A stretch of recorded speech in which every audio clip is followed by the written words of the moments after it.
አክብሮታዊ ሰላምታችን በያላችሁበት ይድረስ ውድ ሪፖርተር ተከታታዮቻችን፣ ይህ ሪፖርተር ቆይታ ነው። ሪፖርተር ቆይታ በፖለቲካዊና ምጣኔ ሀብታዊ ጉዳዮች ላይ እንግዶችን በመጋበዝ ወይም ባሉበት ድረስ በመሄድ ሀሳባቸውን እንዲያዋጡ ምልከታቸውን እንዲያጋሩ የምናደርግበት ልዩ ፕሮግራማችን ነው።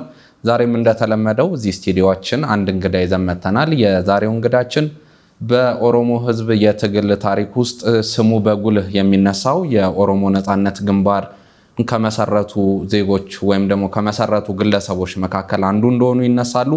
በፖለቲካ ኢኮኖሚ ጉዳዮች ላይ ማብራሪያ ሲሰጡ ይታወቃል። አሁን ላይ በሕዝብ እንደራሴዎች ምክር ቤት የግል ተወዳዳሪ ሆነው የፓርላማ መቀመጫንም እንዳገኙ ይነገርላቸዋል። ጉምቱ ፖለቲከኛ ናቸው። አቶ ዲማ ነጎ እዚህ ይገኛሉ። እንኳን ደህና መጡ። በጣም እናመሰግናለን። የጨመርኩትም የቀነስኩትም የለም። እሺ፣ ስለመጡ ከልብ እናመሰግናለን። እንግዲህ ከዓመታት የትጥቅ ወይም የብረት ትግል በኋላ ለውጥ ወይም ደግሞ የጠቅላይ ሚኒስትር አብይ አህመድ መንግስት ወደ ስልጣን ሲመጣ በ2010 ወደዚህ ወደ ሀገር ቤት እንደተመለሱ ይታወቃል። ከዛ በፊት እንግዲህ በባህር ማዶ ወይም ደግሞ ከኢትዮጵያ ውጭ ሆነው ነበረ የፖለቲካ ስራዎችን እንቅስቃሴዎችን ሲያከናውኑ የነበረውና እንደው ሪፍሬሽ እንድናደርገው ብዬ ነው። ከረጅም ዓመታት ስደት ወደ ሀገር ቤት ሲመለሱ ምን አይነት ስሜት ተሰማዎት? እንደው የዛን የነበረው ተስፋ ቢያስታውሱኝ ትንሽ። እኔ እንደምታስታውሱት በልክ የደርግ መንግስት ስርዓት ሲወድቅ ሽግግሩ መንግስት ቋቋሙት ድርጅቶች ውስጥ ኦነግ አንድ ስለነበረ ኦነግን ወክዬ በሽግግሩ መንግስት ውስጥ አገልግያለሁ። ግን ድርጅቱ ከህዝባዊ ወያኔ ሓርነት ጋር ልዩነታቸው እየሰፋ ሂዶ ከሽግግር መንግስቱ ለመውጣት ሲገደድ እኔም ወጣሁ ማለት ነው። ከወጣሁ በኋላ ያው ለብዙ ጊዜ ውጪ ነው የኖርኩት። ኑሮም አይባልም። ያው ከአንድ ሀገር ወደ ሌላ ሀገር መጀመሪያ እንደወጣሁ ወደ ኬንያ ነው የነበርኩት። ከኬንያ ግን በኋላ ታስሬ ተባረርኩ። ከዛ በኋላ አውሮፓ ሴትል አደረኩ። ትንሽም ቆይቶ ድርጅቱ አስወጣኝ፣ የራሴ ድርጅት። ከዚያ በኋላ እኔ ወደ ተማሪ ቤት ተመልሼ ግራጁዌት ስኩል ገብቼ ለመማርና ለመመራመር ሞከርኩ ማለት ነው። እና ያው ጊዜን አላጠፋም ከሚል ፖለቲካው የነበርኩበት ስታገልለት የነበረው ድርጅት እኔን ካልፈለገኝ እኔ ደግሞ ሌላ ስራ ለስራ ከሚል በትምህርትም በምርምርም በማስተማርም ቆየው ማለት ነው ብዙ ጊዜ። ግን ያው ኢትዮጵያ ውስጥ የነበረውን ሁኔታ በጥሞና ስንከታተል ስለነበረ ከህዝባዊ ወያኔ ሓርነት ግንባር ጋርም አንድ ሁለቴ ሶስቴ እንደዚህ ውይይት አድርገናል፣ ድርድር አድርገናል። ወደ ሰላማዊ ፖለቲካ ትግል ለመመለስና የነበረን ልዩነት አጥብበን አገሪቷ የተረጋጋ ፖለቲካ ስርዓት ልትገነባ የምትችልበት ሁኔታ ላይ በበኩላችን አስተዋጽኦ ለማድረግ ብዙ ሞከር፣ አልተሳካም። ያው መጨረሻ ላይ የህዝባዊ ወያኔ ሓርነት ትግራይ ስርዓትም ያው የመጨረሻውን እንትን ደረሰና ያው የህዝብ አመጽ ተነሳበት። አመጹ እንደተቀሰቀሰ ብዙ ተስፋ ነው ሰንቆ የመጣው። ከውጭ የነበረው አመጽና ተጽዕኖ ከውስጥ ደግሞ ድርጅቱም ውስጥ ኢህአዴግ ውስጥ የነበረው ልዩነት ወደ አመራር ለውጥ አመጣው ማለት ነው። እና አመራር ለውጡ እንደመጣ ነው ወደ ሀገር የተመለስ ነው። ፊትም ቢሆን ያለ ፍላጎታችን ነው። እኔም ያለ ፍላጎቴ ነው ውጪ የቆየሁት እንጂ እድሉ ሲገኝ ደግሞ ወደ ሀገሬ ለመመለስ ወዲያው ነው። አመራር ለውጡ መጥቶ በአንድ ወር ውስጥ ነው እኔ ወደ ኢትዮጵያ የተመለስኩት ማለት ነው። እና ያው እንደተመለስን እንግዲህ አዲስ ምዕራፍ ነው። ብዙ ተስፋ ነበር። ብዙ ለውጥ ይኖራል የሚል አንፎርቹኔትሊ የሚያሳዝነው አንዳንድ ሀገር የለመደው ባህል አይለቀው። በሀገራችን የፖለቲካ ባህል የስርዓት ወይም የመንግስት አንዱ መንግስት ወደ ሌላ መንግስት ሲለወጥ ሽግግሩ በጣም አወዛጋቢ ነው እና ብዙውን ጊዜ እስከ ደም መፋሰስ የሚያደርስ ሽግግር ነው በሀገራችን የተከሰተው። በተለይ ባለፉት 100 ዓመታት እና ከዛ በላይ የነበረውን ሁኔታ ስናየውና ህዝባዊ ወያኔ ሓርነት ትግራይ ያው ወደ ሰሜን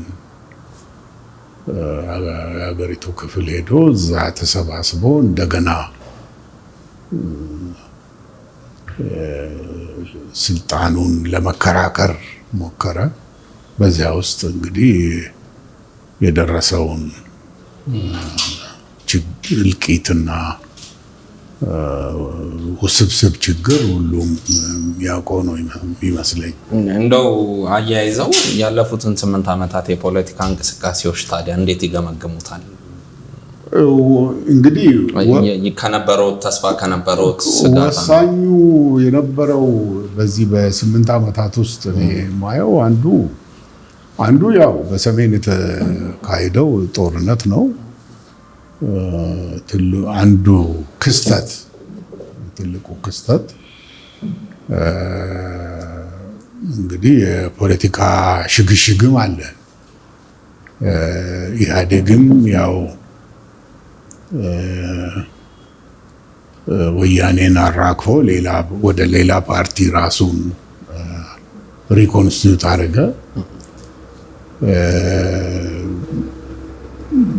ብዙ ችግሮች ነበሩ። በመጀመሪያው ይሄ ጦርነት እንዳለ ሆኖ የኮቪድ ወረርሽኝም የነበረበት ሁኔታ ነው። ምርጫም ማካሄድ የማይቻልበት ሁኔታ ነበር። ያለፈው 5ኛው ምክር ቤት ጊዜው 1 ዓመት መራዘም ነበረበት። ግን ምርጫው እንደማናቸው ያው ከዚህ በፊት ይካሄድ እንደነበረው ተካሄደ። ከትግራይ ክልል በስተቀር በሌሎቹ ክልሎች አሁን 5ኛ ዓመቱን ጨርሶ በዚያን ጊዜ የተመረጠው ምክር ቤት ስራውን ጨርሶ እየተሰናበተ ነው ማለት ነው። እንደዚሁም ደግሞ የጸጥታ ችግሮች ነበሩ በሀገሪቱ በአጠቃላይ። በኦሮሚያም ደግሞ ቀስ ብሎም በአማራ ክልል አካባቢ የተከሰተው ችግር በአብዛኛው የፖለቲካ ችግር ነው እኔ እንደማየው።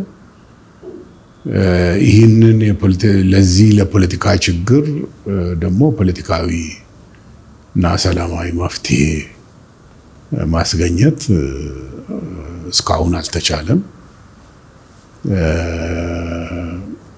እንግዲህ በሁለቱም ሳይድ ፍላጎት መኖር ያስፈልጋል። ይሄ በአንድ በሳይድ ብቻ አይደለም። ኦፍ ኮርስ መንግስት ስልጣን ላይ ያለ ኃይል የበለጠ ኃላፊነት አለበት። ግን ሌሎችም ደግሞ ለህዝብ መብት እንታገላለን የሚሉ ደግሞ ኃላፊነት አለባቸው እነሱም እና ይህንን ትግል በተቻለ መጠን በሰላማዊና ዲሞክራሲያዊ መንገድ ማካሄድ መቻል አዋቂነት ነው፣ ብልህነት ነው። ትዕግስት ይጠይቃል። ኦፍ ኮርስ ብልህነት ይጠይቃል። ሁሉም አይችልም። ጠመንጃ አንስቶ እንትን ማለት ቀላል ነው፣ ግን ብዙ ነገር ያበላሻል። የሰው ህይወትና ንብረት ማጥፋቱ ብቻ ሳይሆን የህብረተሰቡንም ህሊናውን ብዙ ነገር ኮምፕሊኬት ያደርጋል እና የሳይኮሎጂካል ኢምፓክቱ ቀላል አይሆንም። ከዚህ ኢቭን ብዙ ሀገሮች ጦርነቶች፣ የውስጥ ጦርነቶች ካለቁ በኋላ እንኳ ከዛ ለማገገም የሚወስደው ጊዜ ብዙ ነው እና ይህ በመሆኑ ሁሉም የፖለቲካ ኃይል ይህን ተገንዝቦ ይህችን ሀገር መታደግ ቢችል ጥሩ ይመስለኛል። መልካም። ወደ ሀገር ቤት ሲመለሱ እንግዲህ የኦሮሞ ዲሞክራቲክ ግንባር ወይ ኦዲኤፍ የሚባል ፓርቲ አቋቁመው ከኦነግ ከወጡ በኋላ ከዛ ኦዲኤፍ እንግዲህ ከኦህዴድ ጋር ውህደት እንደፈጸመ ተወራ። እርስዎ ግን ከዛ በኋላ በግል የፖለቲካ እንቅስቃሴ ውስጥ ገብተው ነው የፓርላማ እንትን የሆኑት። ከፓርቲው ጋር የነበረው ሂደት ለምን አበቃ? እንግዲህ እኔ አንደኛ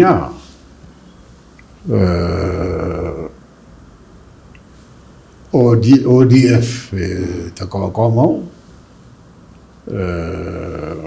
አንዳንዶቻችን በኦኤልኤፍ ውስጥ ሆነን ኦኤልኤፍ ከጊዜው ጋር የሚሄድ ፖለቲካ ማራመድ እንዲችል ለማድረግ አንዳንድ ለውጥ እንዲደረግ ፍላጎት ነበረን። የፕሮግራም ለውጥ እንዲያደርግ፣ የትግል ስልት ለውጥም እንዲያደርግ። አንደኛ የስልት ስንል የትጥቅ ትግሉ በተለይ ወደ 20ኛው ክፍለ ዘመን መገባደጃ እና 1ኛው ክፍለ ዘመን መጀመሪያ ላይ ትጥቅ ትግል ማድረግ አስፈላጊ አይደለም። ጊዜው አልፎበታል። በትጥቅ ትግልም ደግሞ የሚገኝ ዲሞክራሲያዊ ስርዓት አይኖርም። በትጥቅ ትግል ስልጣን ላይ የወጡ ብዙ ኃይሎችን ዓለም ላይ መገምገም ይቻላል። አንዳቸውም ዲሞክራሲያዊ ስርዓት የገነቡ የሉ። ስለዚህ ለሀገራችንም ዲሞክራሲያዊ ስርዓት መገንባት ከፈለግን በትጥቅ ትግል ስልጣን ላይ ወጥተን ይሄን ማድረግ አንችልም። ስለዚህ ትጥቅ ትግሉን እንደ ትግል ስልት መተው አለብን። በህዝባዊና ሰላማዊ ትግል፣ ህዝባዊ አመጽ፣ መጨረሻ ላይም ወያኔን ያንበረከከው ህዝባዊ አመጽ ነው፣ ትጥቅ ትግሉ አይደለም። እና ስለዚህ ወደዛ እናተኩር፣ ሞር ጉልበታችንን፣ እውቀታችንን እና በተቻለ መጠን ወደ ፕሉራሊስቲክ የሆነ የፖለቲካ ምህዳር ሀገራችንን እናሸጋግር የሚል አቋም ስለነበረን ነው። የፕሮግራም ለውጡም እንደዚሁ ነው እና ምንም እንኳን ኦነግ ከመጀመሪያውም የነበረው ዓላማ ያው የኦሮሞ ህዝብ እንደ ሁለተኛ ሜቢ እንደ ሶስተኛ ዜጋ የሚቆጠርበት ሀገር ስለነበረ ከዚህ ወጥቶ በእኩልነት በሀገሪቱ የፖለቲካ ኢኮኖሚና ማህበራዊ ምህዳር ውስጥ በእኩልነት የሚሳተፍበትን ሁኔታ ለማመቻቸት ለማስገኘት ነው። የራሱን እድል በራሱ ለመወሰን እንዲችልና ግን ወደኋላ ላይ ትንሽ ጎልቶ ይወጣ የነበረው የነፃ ሀገር የመመስረት የሚለው ነው ጎልቶ የወጣው እና ከዚያ በመለስ የኦሮሞን መብት ማስከበር ይቻላል እና ወደዚያ ወደ ሀገራዊ ትግሉ የበለጠ ወደዛ ነው መሸጋገር ያለበት የሚል ነው በፖለቲካ በኩል የያዝነው አቋም እና ይሄ በድርጅቱ ውስጥ ሲብላላ የቆየ ነው ለረጅም ዓመታት። ግን በጊዜው የነበረው አመራር ይህንን መቀበል ስላቃተው እኛንም ተፋን ማለት ነው። እኛንም እርስዎን ጀምሮ አቶ ሌንጮን እና አንዳንድ የተወሰኑ ሰዎችን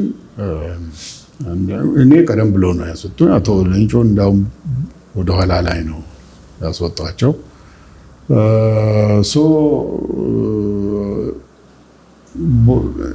እኛንም አስወጥቶ ደግሞ ድርጅቱ መከፋፈል ጀመረ። የቀረው ከኛ ቀጥሎ ለረጅም ጊዜ ሊቀመንበር የነበሩትን አቶ ገላሳን አባረረ። ከእሳቸው ጋር የተወሰኑ ሰዎች ወጡና ሌላ ቡድን አቋቋሙ። ትንሽ ቆይተው ደግሞ 2007 ላይ ሌላ አንድ ቡድን ደግሞ ከዛ ወጣና 3 ኦነግ ሆነ እና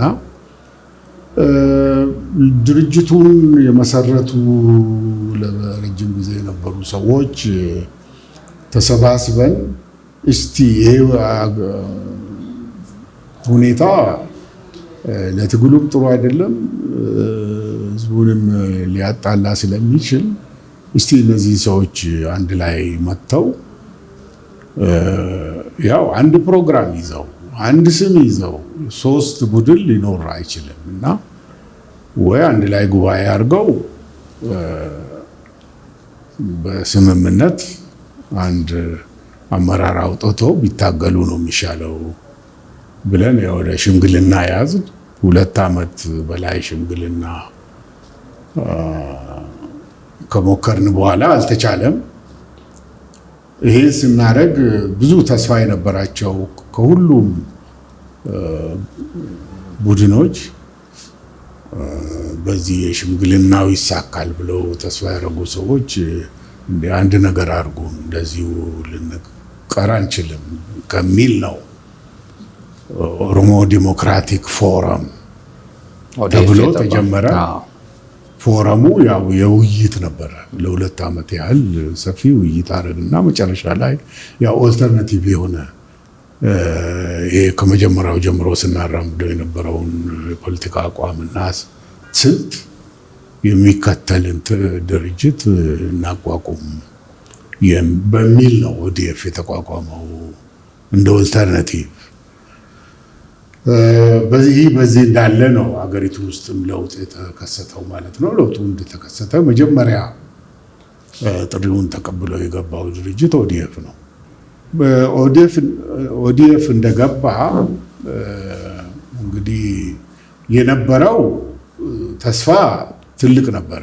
ኦዲኤፍ ራሱን እንደ ፖለቲካ ድርጅት አስመዝግቦ በዛው መስመር ለመታገል ብቻ ሳይሆን ከተቻለ ሌሎችንም የፖለቲካ ኃይሎች አንድ ላይ ቢሰባሰቡና እንደው ጥቂት የፖለቲካ ድርጅቶች ብቻ እንዲኖሩ አሁን ዛሬ የምናየው 40 ምናምን ምርጫ ውስጥ የተካፈሉ ከ40 በላይ ናቸው አይደለም? እና እንደዛ አይነት ሁኔታ እንዳይፈጠር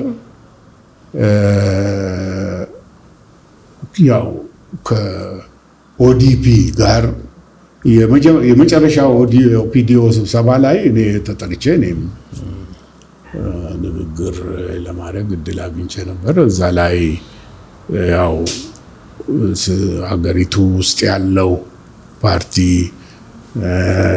አድሚኒስትሬሽኑን ራን የሚያደርገው የሚቆጣጠረው እሱ ነው። በዛ ጉባኤው ላይ ቢያንስ ሌሎቹንም ድርጅቶች ሊያሰባስብ የሚችል ምህዳር እንዲፈጥር ነው እኔ አፒል ያደረኩት እና በእያንዳንዱ ህዝብ ስም 4፣ 5፣ 6 ፓርቲ አያስፈልግም። ቢቻል ተሰባስቦ ሁሉ አንድ ላይ ቆሞ በተመሳሳይ ፕሮግራም ሀገሪቱን መገንባትና ከሌሎች ደግሞ ፓርቲዎች ጋር ግንባር ፈጥሮ በተቻለ መጠን ወደፊት ሞር እየተዋሃዱ ቢሄዱ ጥሩ ነው የሚል አቋም ይዘን ነው። መጨረሻ ላይ ንግግር ተጀመረ ከኦዲፒ ጋር ተዋሃደ ተባለ፣ ግን አልሆነም።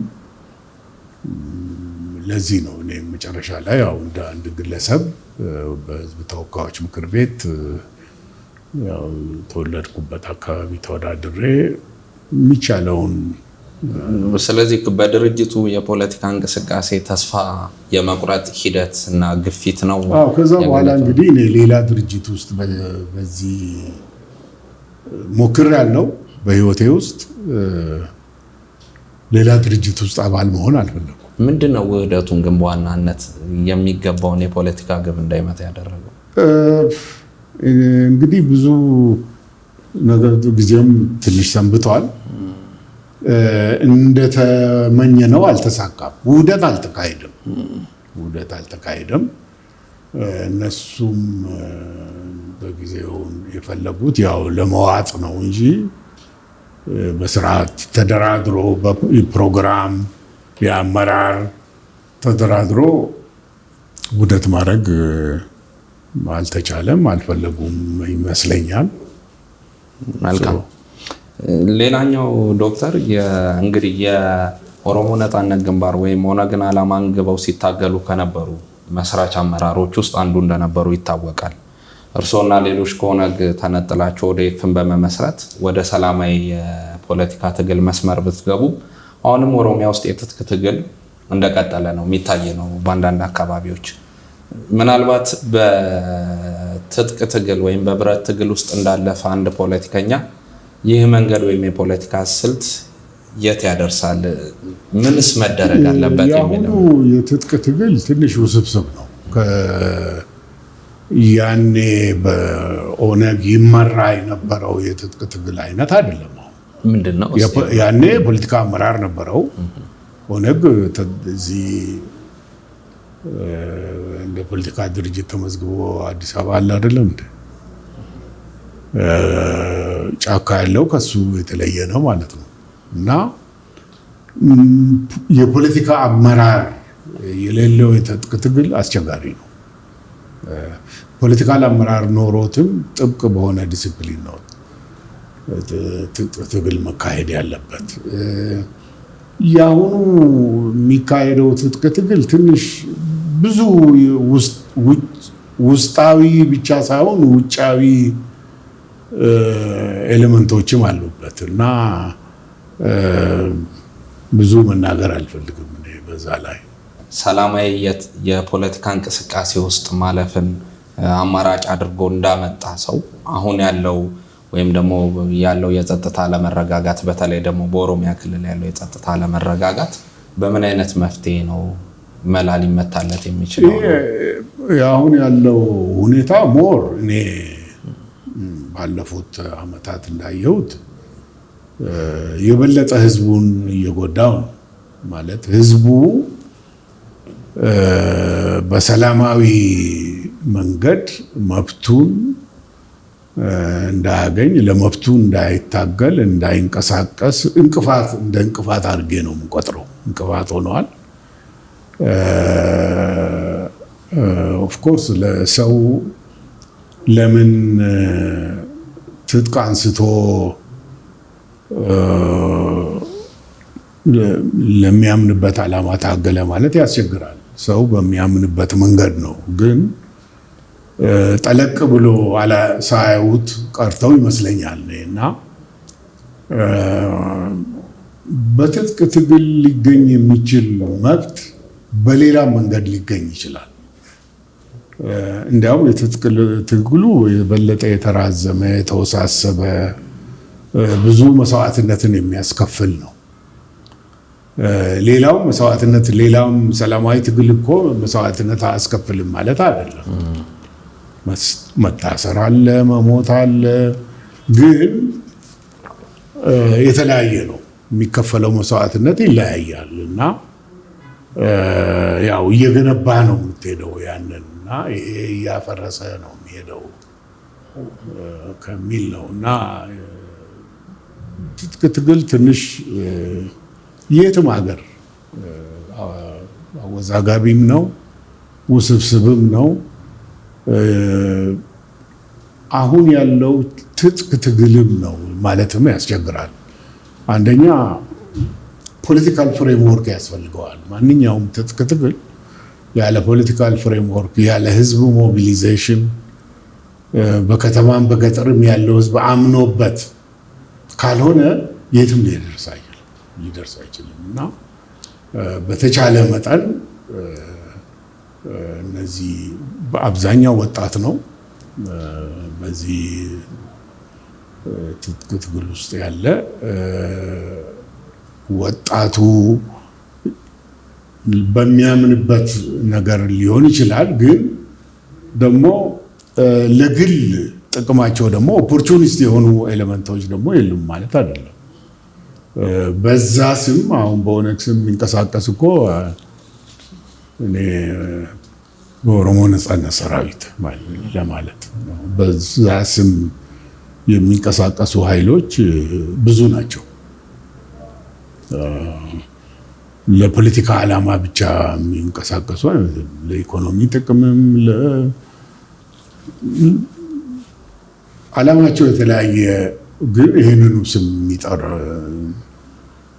የሚጠሩ ሊኖሩ ይችላሉ ብዬ ነው የማስበው።